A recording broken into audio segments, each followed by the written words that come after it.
This video was going to be a full-blown character analysis video, but upon realizing how long it was going to take, because there's a lot of content to cover, and when I would like for this to be uploaded, I decided to stick to a misconceptions video instead.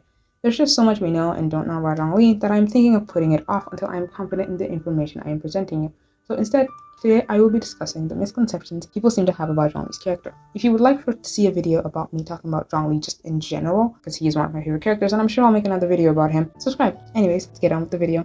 Zhongli is the Geo-Archon, also known as Rex Lapis, also known as Morax, which is his demon name from the artist Goetia. God of contracts, god of gold, he goes by many names. He is the original Geo-Archon and one of the two remaining original 7. He has protected Liyue for more than 6,000 years, he has seen and caused the destruction of many gods, and also witnessed the death of many of his own companions. But now he has chosen to step down from ruling Liyue and retire himself to a life of listening to stories about himself and consulting the Wangshan funeral parlor.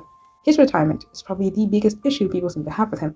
So first I'm going to explain why he retired, and then we're going to clear up the misconceptions. The reason Zhongli retired was due to erosion, which is the decay of powerful beings over time, imposed by the Heavenly Principles, at least according to Zhongli. He saw what happened to Ishtaha as he suffered from erosion. He became more and more dangerous to be around and had to be sealed to keep the people of Liyue safe. The more power you have, the slower it affects you, but having more power also increases the risk of you going out of control when erosion does end up catching up to you. If what happened to Ishtaha was to happen to him, there's very little hope anyone would be able to stop him. Even if they did somehow manage to stop him, Liyue would have suffered greatly from the destruction. So rather than holding on to his powers until his time comes, he gives up his gnosis and prepares his people to lead themselves so that they can hopefully lessen the risk of the effect of erosion on him, and passing on his life story to the traveler so that when he inadvertently dies or forgets everything, he and all of Liyue's history aren't completely forgotten. So, as you can see, his retirement wasn't him being lazy, it was well thought out and for a good reason. He is letting them lead themselves to protect them and prepare them for what is to happen in the future. It's not like he left Liyue alone. He still exists. He still has his powers. The Adepti also still exist. If need be, he will defend Liyue with all he's got. He just doesn't have to be constantly doing that anymore. Another popular one is that he's a horrible person who has killed lots of people.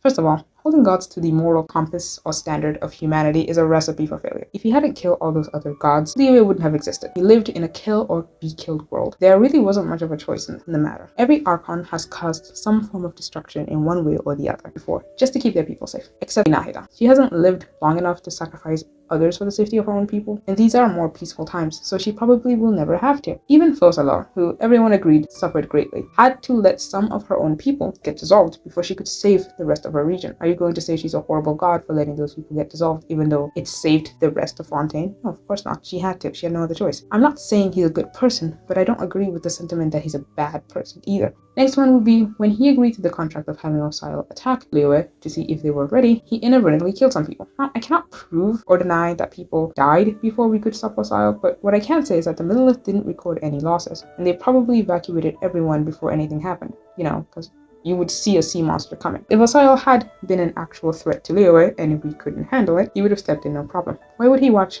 the city he had protected for thousands of years get destroyed by some sea monster? The whole point of the test was to see if Liyue was ready, and Liyue is ready. If Liyue wasn't ready, he'd continue ruling them, but they were. He's not some heartless monster who doesn't care about his people. If he didn't care about them, he would just continue ruling over them until erosion got to him and he inadvertently harmed his people. But he didn't. He chose to step down to protect them. Even if you don't like him, even if you hate everything about him, you cannot possibly claim that these are the actions of a man, of a god who doesn't care about the people he governs.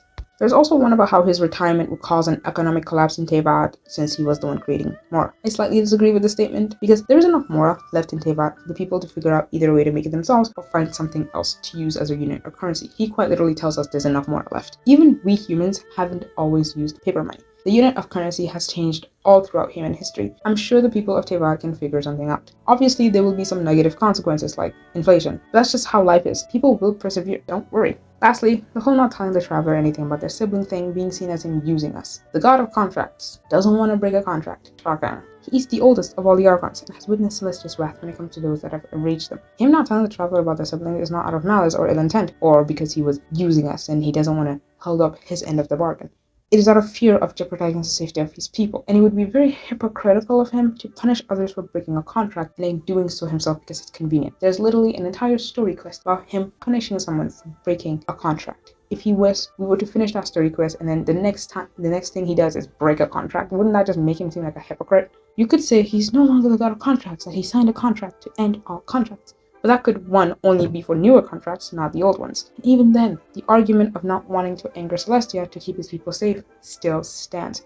I would love to know what he knows about the sibling, but if it's at the cost of the entirety of Liyue getting destroyed or having a nail thrown on them, that doesn't seem very worth it in my opinion, and he's not going to be like, oh yeah, let me just sacrifice 6,000 years of hard work because some traveler came out of nowhere and asked me for information about their sibling. That sounds like a great deal.